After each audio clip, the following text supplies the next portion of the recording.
voici de retour pour quelques exemples illustratifs sur le compte de résultat.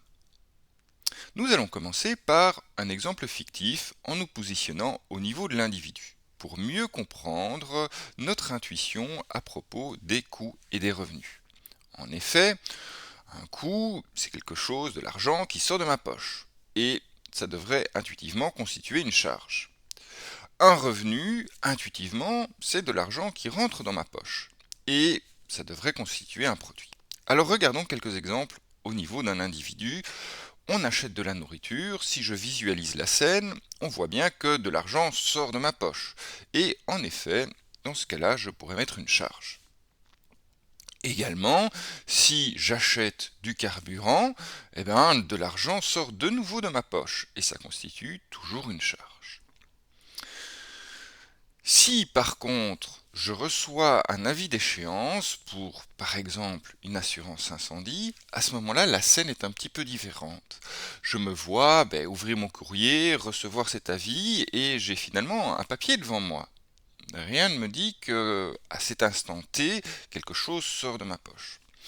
Pourtant, cela constitue une pièce justificative qui me dit qu'un jour je vais devoir la payer, cette assurance incendie. C'est juste normal. Et au niveau comptable, on va considérer qu'on doit activer les charges du compte de résultat à cet instant T. Donc nous mettons assurance incendie, 200 euros. Mais soyons clairs, je ne l'ai pas encore payé cette assurance incendie. Au moment où je vais la payer, je vais recevoir une autre pièce justificative, probablement un extrait de compte, mais tout va s'équilibrer à ce moment-là dans le bilan. On aura l'occasion de le voir un peu plus tard. Ce qu'il faut retenir pour le moment, c'est que ce qui déclenche mes charges au niveau de mes comptes de résultats, c'est une pièce justificative qui finalement symbolise l'obligation de payer un coût. De même, si je reçois un PV pour stationnement interdit, je reçois le papier sur mon pare-brise et il n'y a pas d'argent qui sort de ma poche. Pourtant, je vais mettre procès-verbal 20 euros dans mon compte de résultat. Pour les produits, c'est le même principe. Si je reçois un pourboire, là, évidemment, je vais mettre l'argent rentre de ma poche, donc je vais mettre un produit dans mon compte de résultat. D'ailleurs, je n'ai pas reçu de pièce justificative me disant que j'allais recevoir un pourboire, donc c'est logique que je puisse le mettre directement dans mon compte de résultat. Par contre, si ma tante s'engage sur ma carte d'anniversaire à me verser 150 euros, elle ne me verse pas 150 euros, elle s'engage à le faire un peu plus tard, et pourtant je pourrais considérer que c'est un produit. En fin de journée, je fais le bilan de mon compte de résultat et je vois que somme des charges c'est 280 et la somme des produits c'est 230, donc j'aurai une perte pour la journée de 50. Et voilà donc le principe du compte de résultat illustré de manière un peu fictive. Passons donc à un exemple un petit peu plus réel. On va faire le compte de résultat pour notre entreprise avec quelques pièces justificatives qu'on va recevoir. Donc ici, si on reçoit une facture pour un achat de marchandises, 10 000 euros, je reçois ma facture, c'est bien la pièce justificative, je peux mettre achat de marchandises 10 000. Le paiement, bien sûr, n'activera pas ce compte de résultat. Le calcul des rémunérations et des charges sociales mène aussi à une pièce justificative et devra être inscrit au compte de résultat. Le paiement, par contre, de ces rémunérations n'activera aucunement mon compte de résultat. Tout ça se déroulera toujours au bilan. Si je reçois une facture de chauffage, le principe est identique. Si j'émets une facture de vente marchandise, cette fois-ci, c'est un produit et je vais pouvoir mettre vente de marchandises 20 000. Au moment où mon client me paye ses marchandises, de nouveau, pas d'activation de mon compte de résultat. Tout se passe au niveau du bilan. La perception d'un loyer est une exception puisque là, un loyer, on n'envoie pas de facture pour un loyer et donc au moment du paiement de ce loyer, eh ben, je vais l'inscrire directement dans mon compte de résultat. Je n'ai pas pu l'anticiper avec une facture de vente. Donc c'est comme ça que je vais procéder. En fin d'exercice comptable, on fait le calcul du résultat. Somme des charges 18 000, somme des produits 30 000. On a donc dans ce cas-ci un bénéfice de 12 000 euros.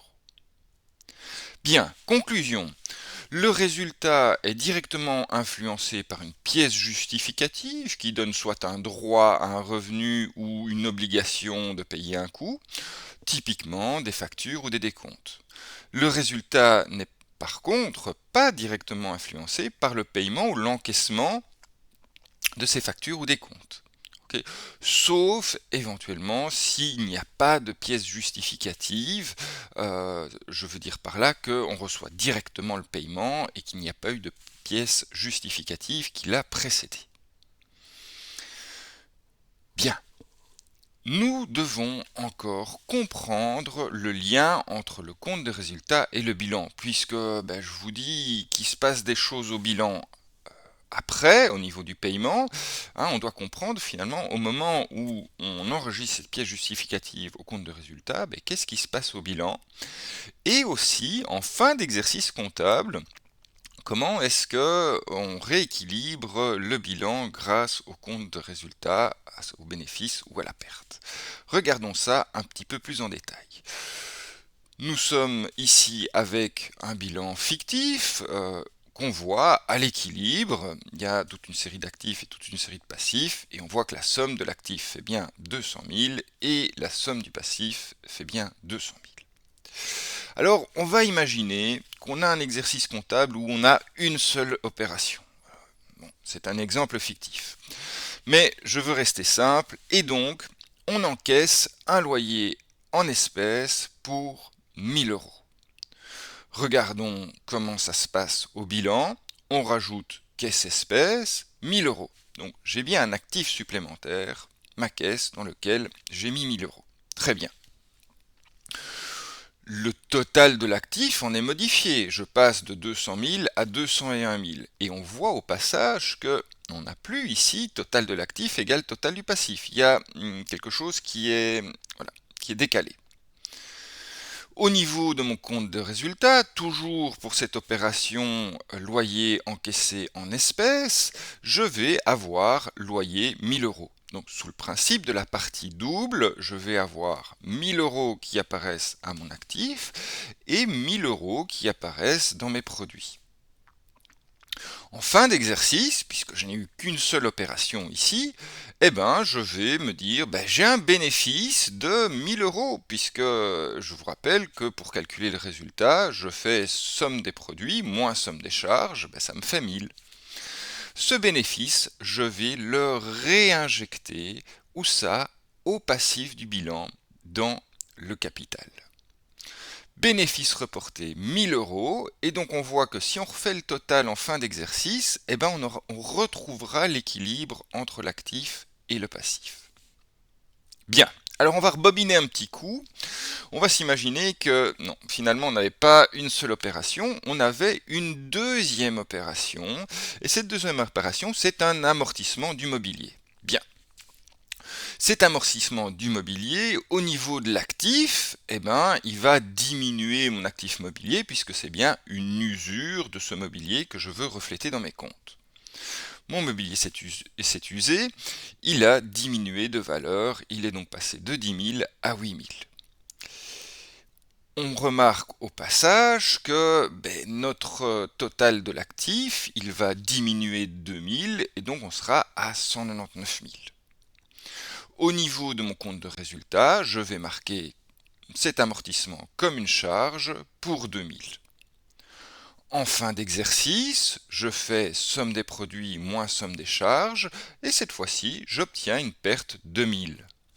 À nouveau, cette perte de 1000, je la réinjecte au niveau de mon bilan, toujours sous le capital. J'aurai donc ici une perte reportée de 1000 et donc si je recalcule le total du passif, il se rééquilibre par rapport au total de l'actif avec une valeur de 199 000. Conclusion. En cours d'exercice, toute opération fait intervenir non seulement des charges et des produits, mais a aussi une contrepartie au bilan. Selon le principe de la partie double, il y a une opération qui se fait dans le compte des résultats et l'autre au bilan. Alors, il y a aussi des opérations où les deux opérations se font au bilan. Ça, il n'y a pas de problème. Mais à partir du moment où on active une charge ou un produit, il y a une contrepartie dans le bilan. Ce faisant, on déséquilibre l'égalité entre le actif et le passif qu'on avait en début d'exercice. Dès lors, en fin d'exercice, le résultat perte ou bénéfice est reporté au passif du bilan. Si le résultat est un bénéfice, la partie non distribuée de ce bénéfice viendra augmenter les ressources de l'entreprise. Si par contre c'est une perte, ce résultat viendra diminuer les ressources, donc le total du bilan va diminuer. C'est un bon moment pour faire la deuxième partie des exercices. Quant à nous, on se retrouve pour un prochain cours. Merci.